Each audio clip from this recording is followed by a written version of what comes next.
Hi Taurus, welcome to Higher Source Tarot for your weekly tarot check for July 19th through the 26th. This is for all Taurus, Sun, Moon, Rising, and Venus. And I want to thank you all so much for subscribing and liking my channel and videos, and I really appreciate that. And if you're new here, I'd love to invite you to join our beautiful community by subscribing.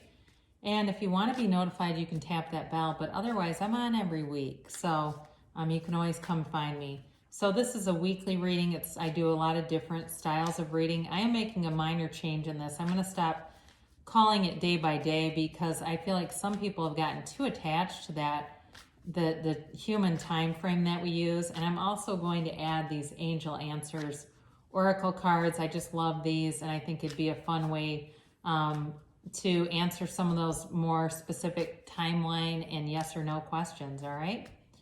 So let's get started here. What does Taurus need to know? Guidance for Taurus, please. Sun, Moon, Rising, and Venus for Taurus. All right, here we go. I'm still going to pull 8 cards though, all right? So if you like to make it a daily timeline, that's up to you. I'm just not going to do it anymore because it's too confusing, I think. So you begin here with strength. Very interesting because Aries had strength in that exact same position. And then you go into the 7 of Pentacles, the Ace of Swords, and the Knight of Wands. You've got the 3 of Swords here, the Knight of Cups, the 3 of Wands, and the Star card. So you have here, you have Leo, you have Aquarius. You have kind of a mix though. All the elements really are represented here. You know, when I look at this right off the bat, I feel like you've been waiting on something for a while, and it's really, you've had to exercise a lot of self-control and a lot of patience. Some of you may be waiting on something with another person where you've got feelings that you have not told them of, or it could be vice versa, but the communication is coming in. It does feel like for somebody here, it may be somebody that was in a relationship, so either you were in something or the other person was in something and they've been waiting because they knew it was coming to an end, and they've been wondering and waiting and patiently waiting. And really, they'd like to, if this is you or them, run and, you know, like the town crier and yell it through the streets, but they haven't been able to do that. It just hasn't been the right timing. This is also a card of infinite abundance too. So some of you are coming into a time where you're going to feel abundant, and that's not just financially. It could be having a lot of friends or people that surround you. You know, there's just, it feels very like you've got a very close-knit community coming towards you. And it certainly can be financial abundance too. And with the 7 of Pentacles, I wouldn't rule that out. But either way, it is an abundant time for you. And it's a time where I think you really, through all this that we've gone through in the last several months, have really shown your inner strength, your ability to navigate challenges, your ability to be creative and to sustain, you know, and there may be a lot of people who have been depending on you. You've created a situation with the 7 of Pentacles that's very stable, all right? But it's also kind of like, what's next? It feels like for somebody here, the money is pretty stable, but they want more. And it's not necessarily the disease of more, okay, where it's like somebody who's very greedy. It feels a little bit like they haven't had love on the radar in a while. Or again, it's going to that next step where they've been kind of watching and waiting and wondering, but haven't done anything to pursue it. And again, this could be you, or it could be the other person where they've been taking some things in. So if you know you've been in a crappy relationship and you're getting out of it, be aware people also around you have been aware of it too and have been waiting on that.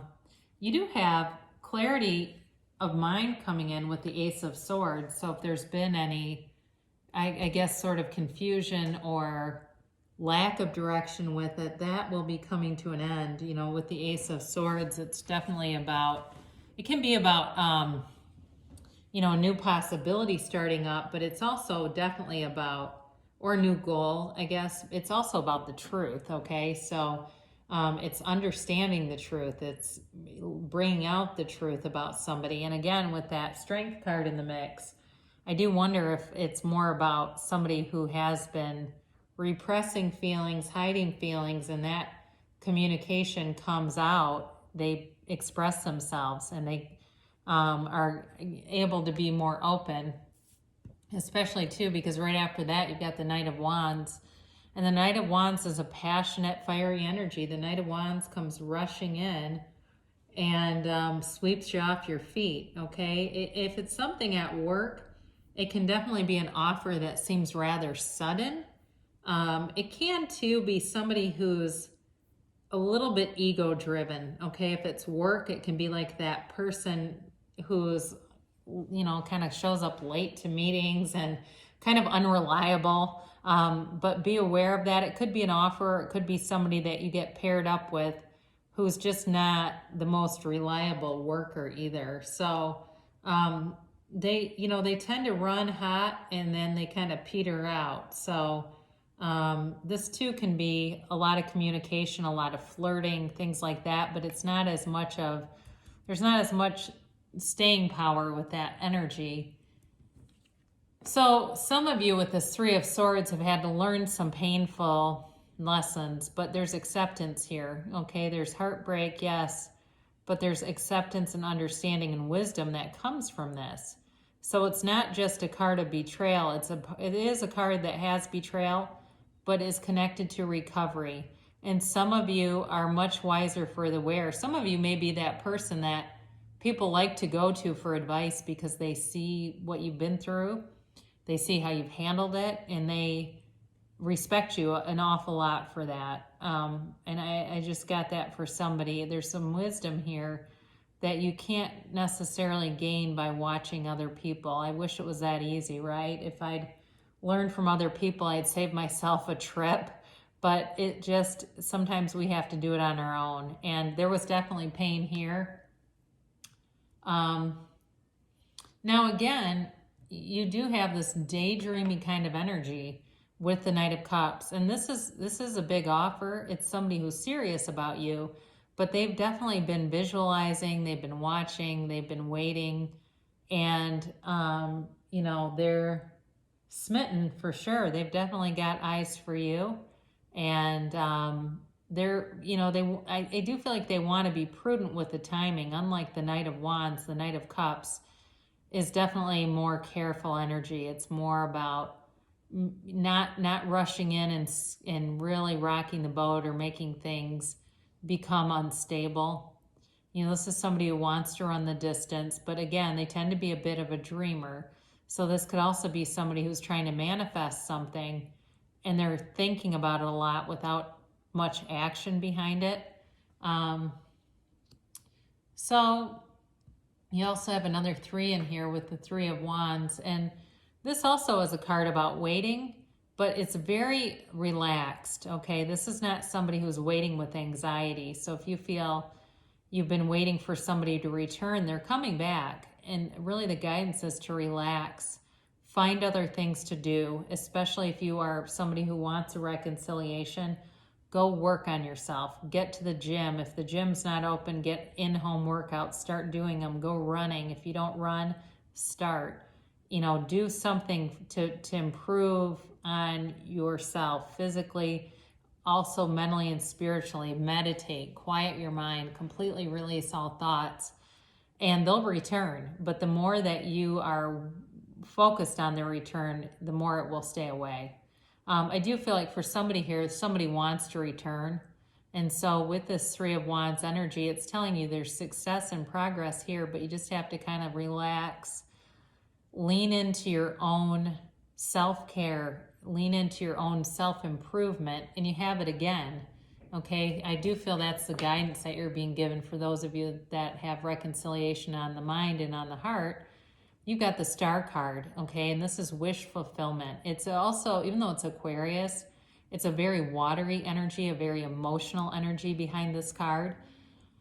And she's all about revitalization, renewal, rejuvenation, about, again, really investing in yourself. And I would say too, if you are interested in either meeting someone new or reconciliation, you really want to feel your best. Again, whether that's physically, emotionally, spiritually, whatever areas that you think, you know yourself best, whatever areas you feel like need the most attention, those will be important and they will be relevant as you move forward with this. But this is wish fulfillment, okay? So again, I mentioned work rather briefly in this, but it ultimately is a card of wish fulfillment and success.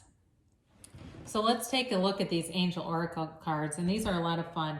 I've already shuffled them. I may just kind of give them a couple more shuffles. They're kind of thin cards, so they don't, and some of them don't have many cards, so they're not like the easiest in the shuffling world. But so I'll pull 3 of these, and these are your Angel Answers cards, okay? So romance, if you believe, and let go. All right, so